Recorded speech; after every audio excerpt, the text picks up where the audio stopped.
Welcome back. So,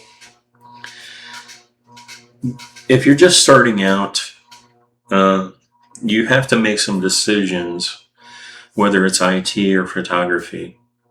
And it's changed a little bit since I started.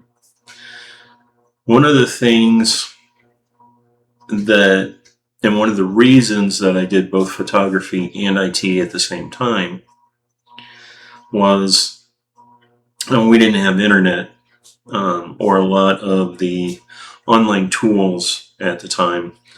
You have to realize I started in 1986. So at the time, I viewed photography as a way of staying active because with film photography, you took your pictures and you moved on, and the pictures you took required a lot of movement. And the IT positions that are open for an entry-level person are very interior, you must sit at a desk type situation. And both fields are not easy to enter. However, IT and photography have become much easier with the advent of the internet and social media. So, if I was starting today, or if I could go back 40 years, what would I do?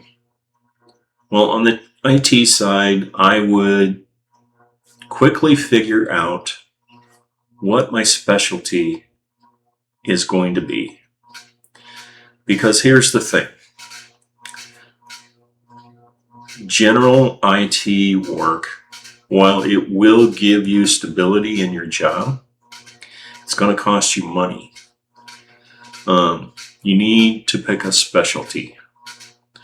Specialists make more money on average than a generalist in IT. Generalists in IT generally work data center type positions, and there's not a whole lot of movement beyond that. So, you pick from an operating system, be it Windows, Linux, HPUX, AIX, iOS, or Mac OS, and be aware that, Windows is the most prevalent. There's also the most classes for it. There's also a huge population of people that know those skills. Linux, significantly smaller, probably on par with the Mac OS side. So, in addition to those, you also have database engineers, network engineers, cloud engineers. Something to keep in mind. So, some of the cloud environments, and some of these you may not be aware of. Of course, there's Microsoft Azure, AWS, there's OCI, there's TCS Cloud, there's Ali Cloud. So there's being a cloud engineer.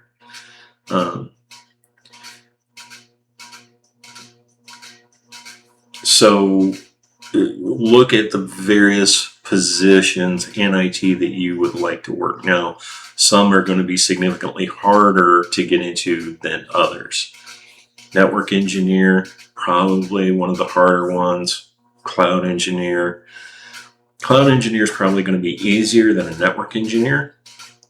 Network engineers are very specialized. They also tend to make more money on average. There are some exceptions to that. Cloud engineers, once you have a solid background and experience, a good cloud engineer is worth a lot.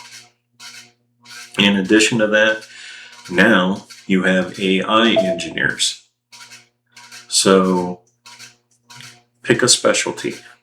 Now you can, and you might even be forced into a general IT position to get your foot in the door. And if you're having problems getting your foot in the door for IT, a few things I'll recommend.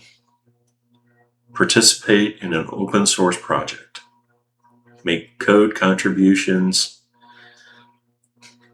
Also volunteer to do things for nonprofit organizations, churches, things of that nature, to gain the experience, to get your foot into a solid professional role.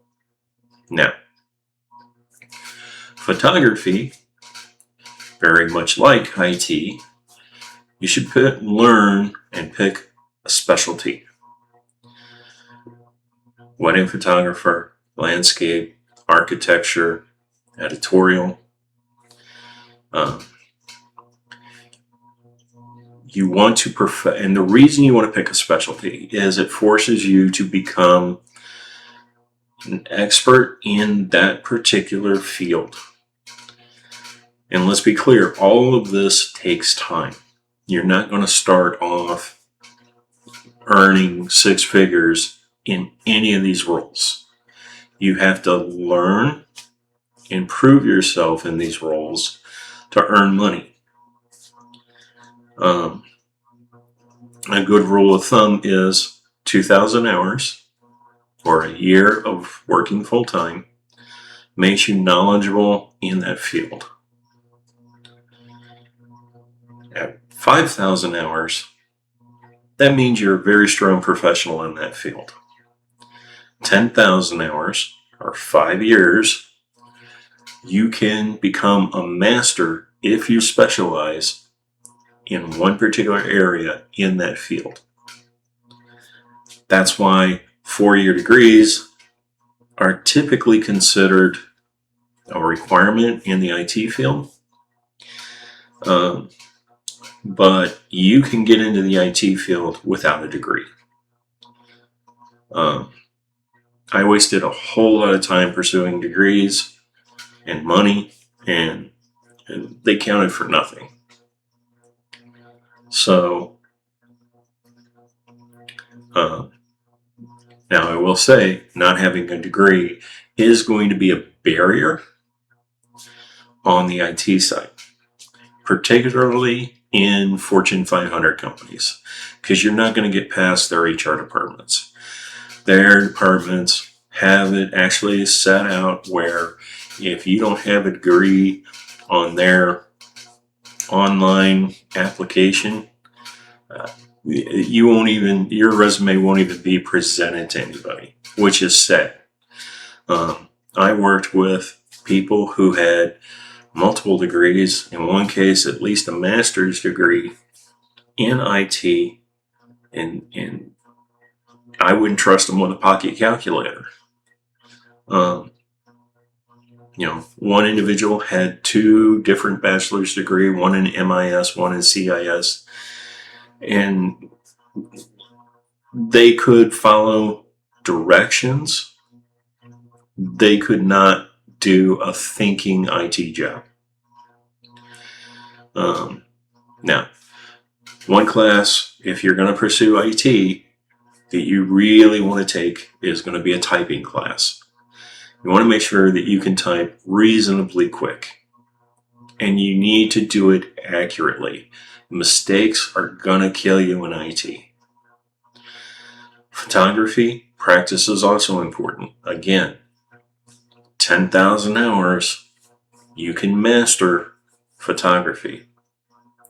2,000 hours in photography means you're knowledgeable and you're skilled. So that's how you want.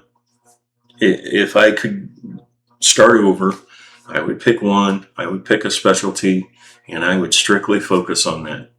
So that's it for today. I hope you enjoyed the content of this video. If you did, please hit the like and subscribe buttons. And I'll see you in about a week. Thanks. Have a great day.